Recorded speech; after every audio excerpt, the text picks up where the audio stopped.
Hello guys, कैसे हैं आप। स्वागत है एक बार फिर से आज की इस नई वीडियो में। जी हाँ दोस्तों, आजकल हंगामा मचा हुआ है एनपीएस वर्सेस यूपीएस।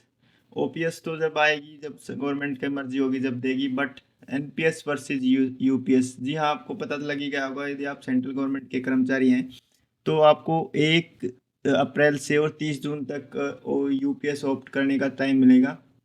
यदि आप उसमें उसने आपने ऑप्ट कर लिया तो ठीक है, अदरवाइज आप एनपीएस में ही रहेंगे। तो इसमें मैं आज आपको एक कैलकुलेटर दिखाना चाहता हूँ जो कि ऑफिशियल है, एनपीएस की वेबसाइट पर ही अवेलेबल है, आप खुद भी जाके चेक कर सकते हैं। तो मैं आज मान लो मैं सेंट्रल गवर्नमेंट का कर्मचारी हूँ और मैं चाहता हूँ कि मैं एनपीएस में ही रहूँ। तो मैं कैलकुलेट करना चाहता हूँ कि मैं जब तक पूरी सर्विस करूँगा अपनी, तो मुझे कितने पैसे मिलेंगे और कितनी मंथली पेंशन मेरी बन जाएगी। आइडिया इसमें मिनिमम से मिनिमम लेके चलेंगे और मैक्सिमम तो जो क्योंकि आपको पता ही है, क्योंकि ये शेयर मार्केट के ऊपर डिपेंड करता है, तो इसमें हम ये एग्जैक्ट फिगर कैलकुलेट नहीं कर पाएंगे, बट मिनिमम हम ये आइडिया लगा सकते हैं क्योंकि आज तक का जो मार्केट का रिकॉर्ड है कि मिनिमम लॉन्ग टर्म में मार्केट ने 12% रिटर्न दिया ही है। तो हम इसको 10% लेके चलेंगे। 10% लेके चलेंगे तो आइए हम मैं आपको दिखाता हूँ ये कैलकुलेटर। इस वेबसाइट का लिंक मैं डिस्क्रिप्शन में आपको प्रोवाइड करवा दूंगा। आप यदि सेंट्रल गवर्नमेंट के एम्प्लॉयज़ हैं या वैसे भी कोई भी एम्प्लॉय है, कोई भी बंदा है, इसको चेक कर सकता है कि आपको एनपीएस में रहने में फ़ायदा है या यूपीएस में रहने में फ़ायदा है। एनपीएस और यूपीएस का एक कन्फ्यूजन मैं आपको और बता दूं दोस्तों। एनपीएस यदि आपको पूरी सर्विस करनी है, पूरे टाइम 60 ईयर्स तक की सर्विस करनी है, तो मेरे हिसाब से आपके लिए एनपीएस बेस्ट रहेगा। और यूपीएस उसके लिए बेस्ट है जो मान लो 20 साल या 25 साल में ही नौकरी को ख़त्म करके जाना चाहता है, अपने घर अपना रिटायरमेंट लेना चाहता है, तो उसके लिए यूपीएस बेटर हो सकता है। तो अभी मैं आपको एग्जैक्ट गाइडेंस नहीं दे सकता क्योंकि अभी इस वीडियो में हम बस पेंशन कैलकुलेटर के बारे में बात करेंगे, वो भी एनपीएस की। सो गाइज हम स्टार्ट करते हैं। जैसे क्रोम ब्राउज़र पे मैंने ये अपनी जो एनपीएस का कैलकुलेटर है, इसका लिंक मैं डिस्क्रिप्शन में दे दूंगा आपको, वो आप ओपन करके देख सकते हैं। और मैं अब आपको अपनी एग्जैक्ट अपनी कितनी मेरी पेंशन बन सकती है वो कैलकुलेट करके दिखाऊंगा, क्योंकि मैं एक सेंट्रल गवर्नमेंट का एम्प्लॉयज़ हूँ। तो देखिए, हम इसमें पहले ब्राउज़र आने के बाद हम गवर्नमेंट सब्सक्राइबर सेक्टर में हम गवर्नमेंट सेलेक्ट करेंगे और फिर स्कीम अवेलेबल में हम सेंट्रल गवर्नमेंट सेलेक्ट करेंगे। तो मैं डेट ऑफ बर्थ अपनी रफली डाल देता हूँ, कुछ भी आइडिया सा लगाने के लिए।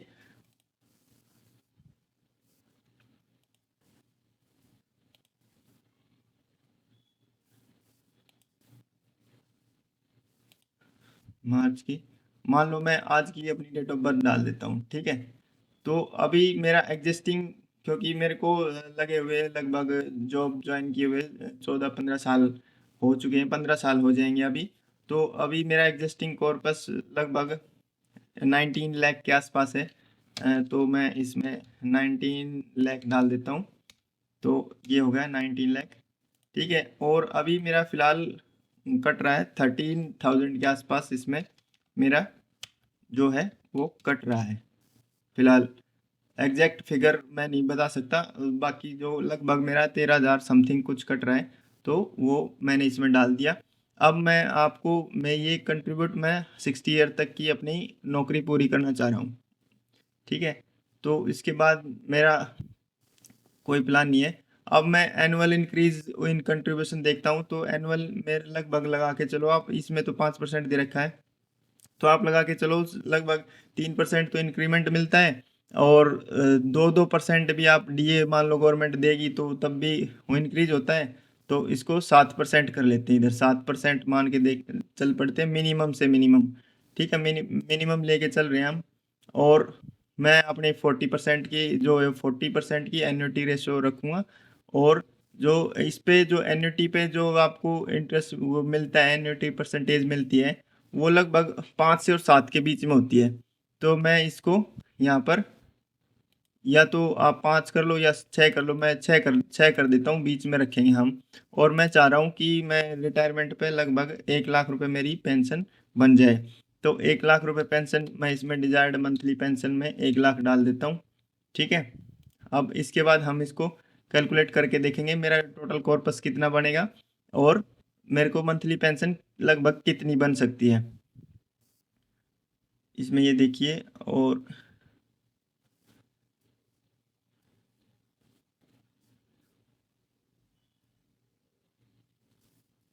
तो अब हम इस पे कैलकुलेट करेंगे। ये देखिए, मिनिमम से मिनिमम मेरे को लमसम विड्रॉल 2,36,31,00,000 रुपए के आसपास मिल सकता है। तो जो ये मेरा 60% पैसा होगा, और जो 40% की एन्युटी बनेगी मेरी, जो 40% पैसा होगा उसकी मुझे पेंशन बनेगी, तो पेंशन मेरी उस टाइम पे होगी 78,000 रुपये।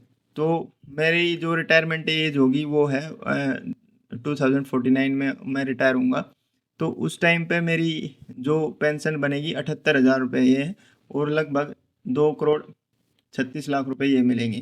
तो 2,36,00,000 रुपये टोटल कॉर्पस अमाउंट मेरा रहेगा 3,93,85,000 रुपये।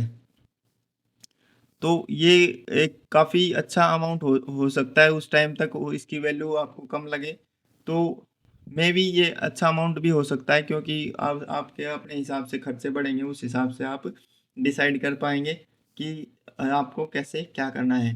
तो अब जैसे मान लो अब 2 करोड़ रुपए ये मिल गया आपको, कम से कम 2 करोड़ मान के चलो वर्स्ट वर्स्ट कंडीशन में, और 78,000 रुपये आपकी ये पेंशन बन गई।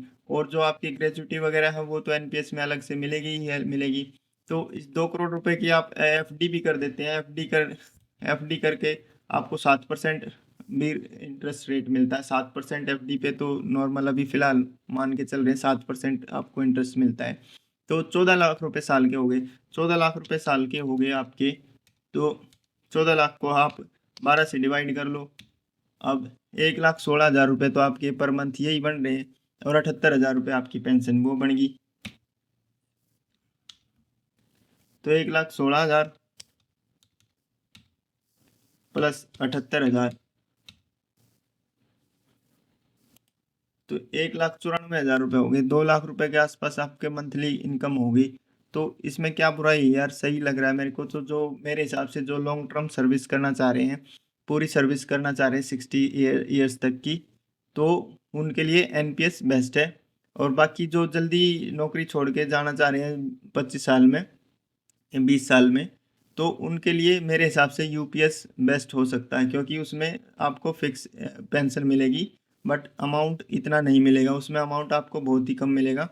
तो ये आप अपने आप से डिसाइड कर सकते हैं। तो ये आज की इस वीडियो का मेरा यही मकसद था कि लगभग आपको मिनिमम से मिनिमम आपको कितना मिल सकता है, तो वो मेरे को दिखाना था। अब मान लो एनुअल इंक्रीज इन कंट्रीब्यूशन मैं यहाँ पर 10% कर देता हूँ, 10% कर देता हूँ, तो मेरा कितना बनेगा ये देख लेते हैं। ये देखो, 2,87,00,000 रुपये और 95,000 रुपये, लगभग 96,000 रुपये पेंशन बनेगी, और 2,87,00,000 रुपये ये हो गए। टोटल कॉर्पस 4,79,000 79,000 रुपये, और 4,80,00,000 रुपये के आसपास हो गए। सॉरी, 4,80,00,000 रुपये के आसपास हो गए। तो बहुत है यार पैसा, मेरे हिसाब से उस टाइम के हिसाब से भी गुजारा तो आराम से चली जाएगा। 2 लाख रुपए आपके पर मंथ की का जुगाड़ हो जाएगा एनपीएस के हिसाब से। तो और जो मान लो सब्सक्राइबर की डेथ हो जाती है, और आपकी 40% एन्युटी है जो इसका ये आपकी पेंशन आपकी उसको नॉमिनी को मिलेगी। मान लो नॉमिनी की भी डेथ होगी तो आपके बच्चों को जो 40% अमाउंट है वो मिल जाएगा। और क्या चाहिए यार आपको। बाकी ये आपके ऊपर टोटली डिपेंड रहेगा आप कौन सा सेलेक्ट करते हैं। यदि आपने यूपीएस इस टाइम पीरियड में 1 अप्रैल से और 30 जून के बीच में सेलेक्ट नहीं किया हो यूपीएस का ऑप्शन, तो आप ऑटोमेटिकली एनपीएस में ही रहेंगे। तो ये आपके ऊपर डिपेंड है। तो आज की वीडियो में मैं बस इतना ही बताना चाह रहा था आपको। इस कैलकुलेटर का यूज़ करके आप भी देख लीजिए आपकी कितनी सर्विस होगी, कितने आपके करंट में है, आप कितने पैसे कट रहे हैं, और इससे आपको आइडिया लग जाएगा लगभग कितने पैसे आपको at the age of retirement मिलेंगी। तो 2049 में लगभग ये लगा लो 2-2.5 करोड़ रुपए तो आराम से आपको मिल जाएंगे। आज के टाइम में 2.5 करोड़ की वैल्यू, और उस टाइम में 2.5 करोड़ की वैल्यू को मैं मान सकता हूँ कम, को काफ़ी डेप्रिशिएट हो जाएगा। और तो ये आपके ऊपर डिपेंड रहेगा। तो आज की वीडियो में बस इतना ही दोस्तों। मिलते हैं किसी नेक्स्ट वीडियो में, तब तक के लिए टाटा बाय बाय, जय हिंद जय भारत।